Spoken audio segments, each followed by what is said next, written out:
kuyaye kuthiwe isizwe esingazazi lapho sidabuka khona, asazi nalapho siya khona. Ngakho-ke isizwe samaKalanga siyithi. So-ke njengamanje sihlahla indlela, siphambili kodwa sishona emuva, ngoba ukuthola emuva lethu kuyokhomba iphambili lethu.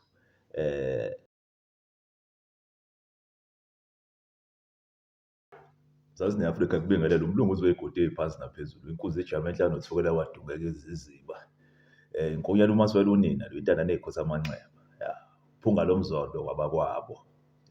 So-ke sekuyisikhathi eside nokho, kodwa nathi besisadla endala lapha kaMlando Mathixo. Kuyadingeka ukuphumula, uthi ulule umzimba kancane negazi lise ukuhlakazeka. So-ke kodwa-ke sibuyile-ke manje. Sifisa ukuphendula imibuzo ejulile eyabuzwa uvuka nondaba uJohn, uGagasha uLuqa, uSiba Lukhulu, mayelana nesizwe samaKalanga. So-ke sekuyisikhathi eside nokho besifisa ukuyenza ividiyo ekhuluma ngesizwe samaKalanga, ngoba isizwe sibaluleke kakhulu lesi. Abantu abaningi kungenzeka bangaqaphi njengamanje. Mhlawumpe uma ubheka njengamanje kungabukeka njengesizwe esingase sikhulu kangako njengamanje. Abaningi lapho behlaziya noma bebheka umlando wabo abasabhekiseli kuleya nkathi uma uhlehla ubheke emuva. Mhlawumbe sengingaze kubonakale engazukuthi akusona isizwe esibaluleke kakhulu, kanti isizwe esibaluleke kakhulu ngendlela eyisimanga, ikakhulukazi ezizweni ey'lapha maseNingizimu ye-Afrika, South Africa, noma Southern Africa. Sibaluleke kakhulu lesi sizwe, ngiyazi abaningi ngisho nakhona ngoba imvamisa isizwe lesi sitholakala laphana ezweni laseZimbabwe. Abaningi nezizwe ezikhona laphaya kuleliya zwe laseZimbabwe mhlawumpe kunokungaboni ngasolinye. Uma mhlawumbe ungabheka isizwe sabaKalanga namaShona, mhlawumbe kungaba khona ukuthi hhayi no bathi abadabuki ndawonye. Kodwa sifuna ukukuveza ukuthi abantu ababodwa laba, isizwe sinye, kuwukuthi kuphela ilokhu bekulokwenzeka. Izizwe ziyakhula zibe nkulu, ngaphansi kwezizwe lapho zikhula ziba nkulu, kuba nokungaboni ngasolinye, kuphume ezinye izizwe zizimele. Uyazi-ke uma kuye kwaba khona ukungaboni ngasolinye, kwesinye isikhathi ababumbi nabaqambi baleso sizwe esisuke sidabuke kwesinye bazoba nomuzwa wokuthi asifune lutho olusihlanganisa nabo. So yilokhu bekulokwenzeka emlandweni wethu thina njengabantu.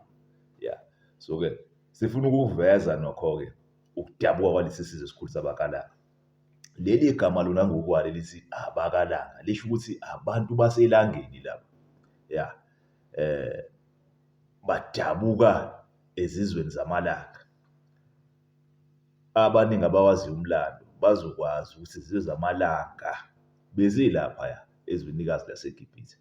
Kodwa-ke asifuni ukugxila kakhulu ezwenikazi laseGibhithe njengamanje. Sifuna nje ukumane sibonise ubuqiniso noma isiqinisekiso ukuthi lesi sizwe siphuma laphaya enhlanezwe. Izizwe zase-Afrika beyisebenzelana zonke, zishadiselana futhi. So kungakho manje uzothola ezinye ziye zagwinyeka ngaphansi kwezinye, ezinye zanda zabankulu. Ezinye ezazikhona ziphakathi kwezinye izizwe ezikhona njengamanje, bayinto yinye. Ngeke ukwazi ukubahlukanisa, kodwa umlando wona ngokwawo ubufakazi bokuthi lezi zizwe zidabuka ngandawonye, ziyinto yinye. Futhi noma uhlehla uye emuva, izinzalamizi ziyazalana. Isizwe samaKalanga lapho silanda umlando waso, esiwutholayo ngisho nasemlandweni obhaliwe lo otholakala laphaya ezincwadini, omunye wawo ofundwa ngisho nasezikoleni. Sidabuka ngaphansi kwesizwe samaHungwe. Yeah, so isizwe samawungwe nesizwe samakalanga ngeke usihlukanise ngoba lezi zizwe ziyinto yinye. Kungani babebizwa ngokuthi isizwe samawungwe lezi? Sike sakhuluma ngevidiyo kabanzi ekhuluma ngesizwe samawungwe sona ngokwaso sizimele. Kwakuthiwa ama-Falcon tribe lawa noma isizwe samakhozi. Yeah.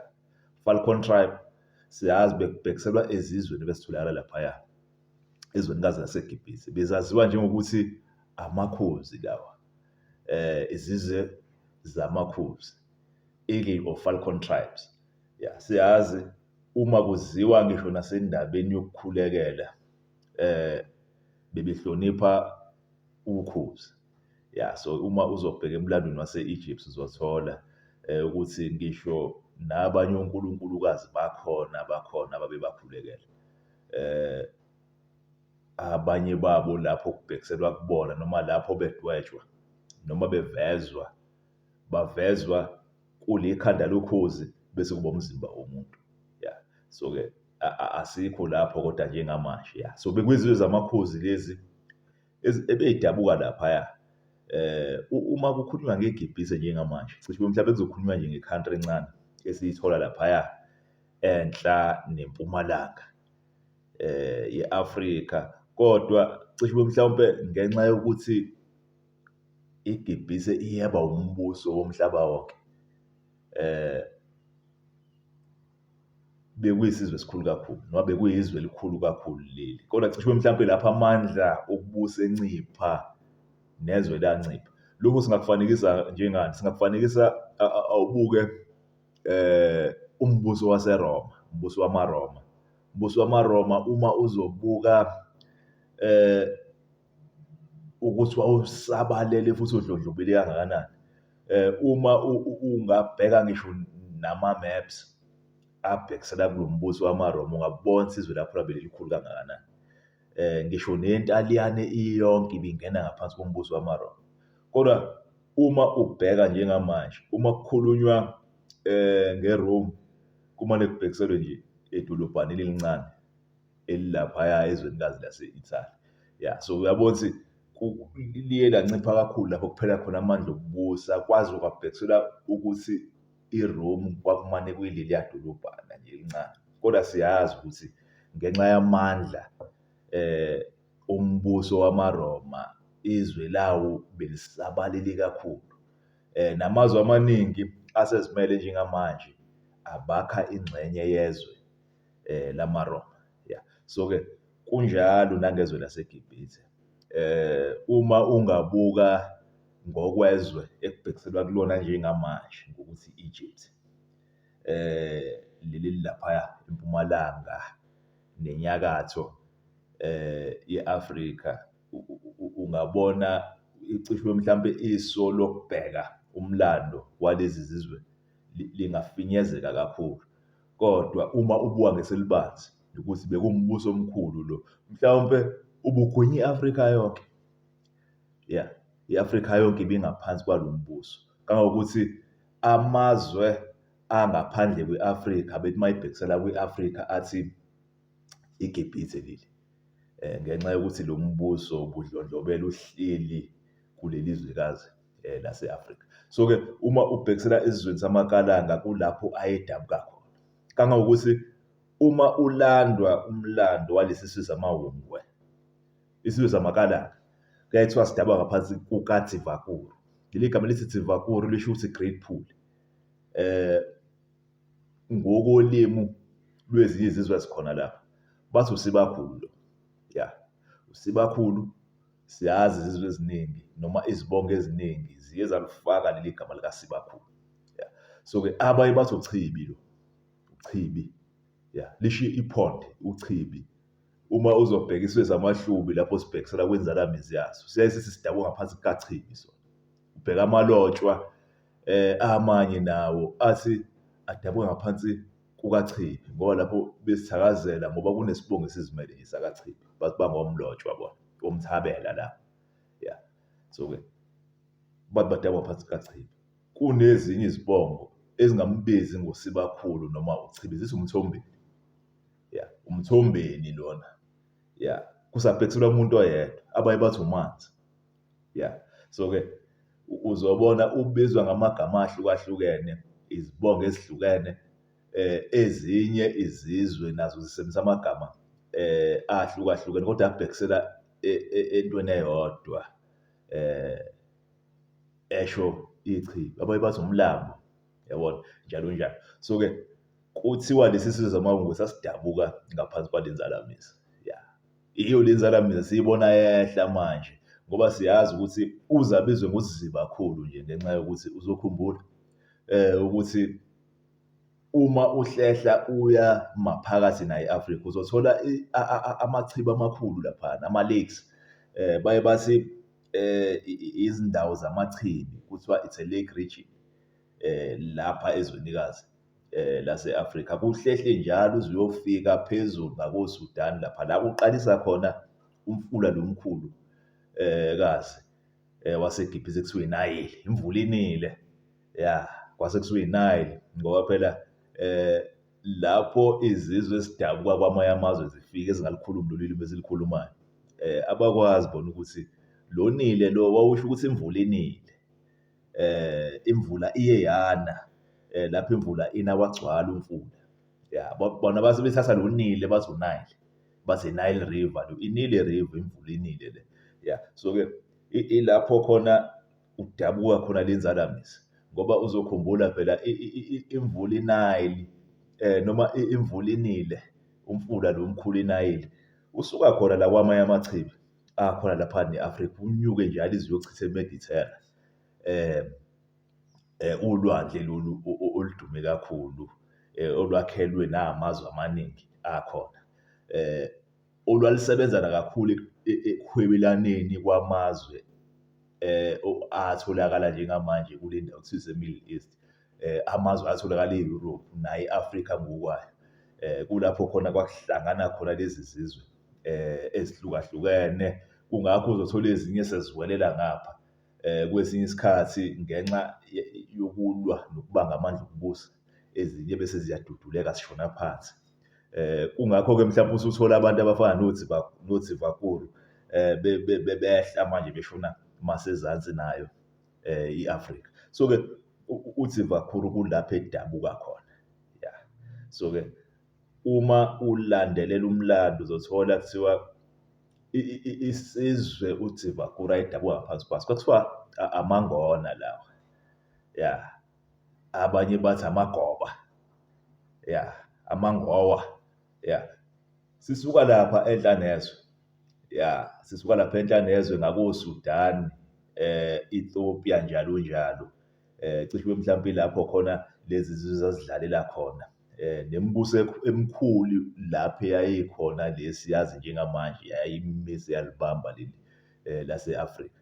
Yeah. So kodwa ngenxa yokungenelela kwezinye izizwe kubangwa amandla okubusa, kungakho mhlawumbe usungathola abanye behamba befuduka beshona ezansi. Okungasho nokho ukuthi zazingekho izizwe zazikhona lapha masezansi. Zazikhona izizwe cishe mhlawumbe ezinye zazibukeka njengabo. Kodwa isizwe esifuna ukukhuluma ngaso njengamanje, ngisho nasemlandweni lo ofundwa esikoleni, ekuthiwa safika lapha masezansi, kuthiwa isizwe samaHungu. Yeah, so isona-ke lesi esisithola sihamba nalenzalamisa uTsivakuru. uTsivakuru wayenamadodana cishe mhlawumbe akuwo kuphela, kodwa lawa sizowabalula njengabalulekile ngenxa yokuthi kunokuthile okwenzeka okwadabula ezinye izizwe sesizibona zikhona njengamanje. Kuthiwa kwakukho lolu uvembu uNyamukoko noKaluba. Yeah, uKaluba siyazi kunesizwe esilaphaya eCongo esibizwa ngabaLuba. Yeah, abaLuba lesizwe esikhulu kakhulu esitholakala lapha eCongo. Abanye abantu labo abahlobene kakhulu nabo bonke abantu esibathola lapha bese mazansi naleli lase-Afrika eningizimu. Yeah, abaKaluba badabuka ngaphansi kwayo lenzalamisa edatshulwe uTsivakuru. Yeah. So-ke uNyamukoko naye siyamthola. uNyamukoko naye udabula ezinye izizwe ezikhona lapha yakhona koZimbabwe bese ushona ngapha koMpumalanga koMozambique koMalawi njalo njalo. Kungakho uzothola ezinye izizwe ezikhona laphana koMalawi, ngoba ulimi olukhulunywayo lwabantu liyathekelana. Kunamanye amagama ozowathola kwezinye zezizwe ezikhona njengakhona koMalawi esisawasebenzisa nathi njengamanje, kodwa sesiwabiza ngenye indlela, kodwa achaze umlando wethu lapho sidabuka khona. Ya, njengaleli gama elithi Dzuwa, elisho ilanga, sizolibalula kakhulu ngoba yilo eliqukethe nomlando omningi walezi zizwe esikhuluma ngazo njengamanje. Njengoba sithi izizwe zabakalanga lezi, abaTswa, amaDzuwa, amalanga. Ya, so-ke uNyamukoko simthola ezala lezi zizwe esizithola zilaphaya ngasempumalanga. Bese kuba khona uLuvimbi. uLuvimbi inzalamizi le eyaziwa kakhulu njengeyadabula loya mbuso omkhulu wasemaphungubwe. Umbuso wasemaphungubwe sizokhuluma kakhulu ngawo ngenxa yokuthi uhilela umlando ojulile wazo zonke izizwe sizithola sezikhona lapha Masizatha, ngoba uzothola ukuthi lo mbuso omkhulu wasemaphungubwe ubuwengamelwe abantu, bese kuba nezizwe ezibizwa ngokuthi abaTswa, lezi abaye babhekisele kuzona izizwe ezidabuka maphesheya noma kwamanye amazwe ngokuthi amakhoyisane, amakhwenkwe.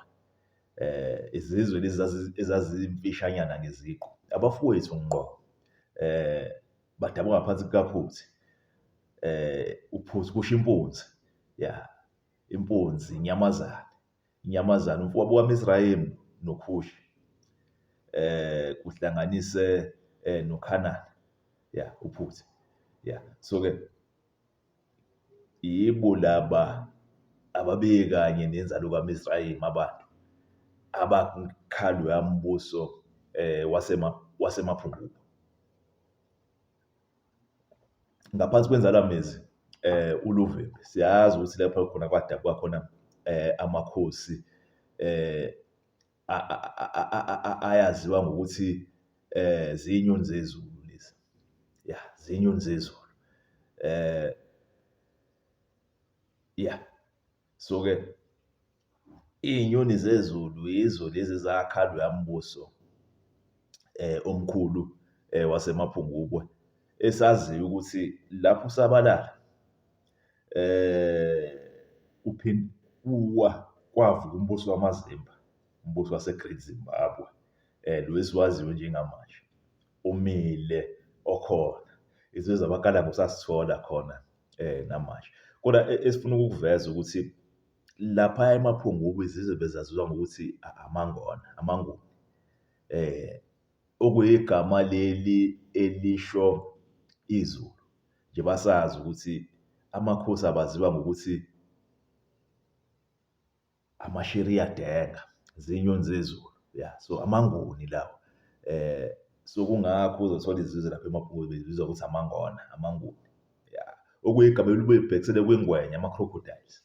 Kungakho uzothola izizwe eziningi lapho zisebenzisa i-totem yazo, zibhekisela ngokuthi zingamangwenya zona. Kuthiwa yizo lezi zizwe ngaphansi kukaLuvimbi behlonipha uDzivakulu, uMthombeni, uChibi, uManzi, basebenzisa izilwane zasemanzini ukuze babhekisela ezibongweni nasemndenini yabo, ya. So kungakho uzothola izingwenya, izimvubu, njalo njalo zisetshenziswa lapho kubhekiselwa kulezi zizwe lezi. Ngaphansi kukaLuvimbi siyazi ukuthi isizwe samakalanga lesi ekudabuka kusona ama-prince ayaziwa ngokuthi amaDzuwana. Dzuwana kusho ilanga elincane, ya. Ngaphansi kwesizwe samalanga kwaphuma amalanga amancane, amakhosana lawo. Izizwe zamanguni ngaphansi kwesizwe sakaZulu esikhona njengamanje, kuze kube yimanje, lapho kubhekiselwa ezinganeni zamakhosi, kuthiwa abantwana, abaDzuwana, abantwana laba, amalanga amancane, So inkosi yelanga bese kuthi izingane zamakhosi kuthiwa abantwana amaDzuwana, ya amaDzuwana lawa. So amalanga amancane okuyigama elisebenze ncamashi nakwizizwe sizithola laphaya eZimbabwe kuthiwa amaShona njengamanje. Siyazi amaShona amaKalanga baye bathi abadabuki ngalawa. Uzwe amaKalanga kwesinye isikhathi ethi thina sona amaKaranga. AmaKaranga namaKalanga akusiyona into efanayo ngoba amaShona ayabhekisela kubona ukuthi amaKaranga.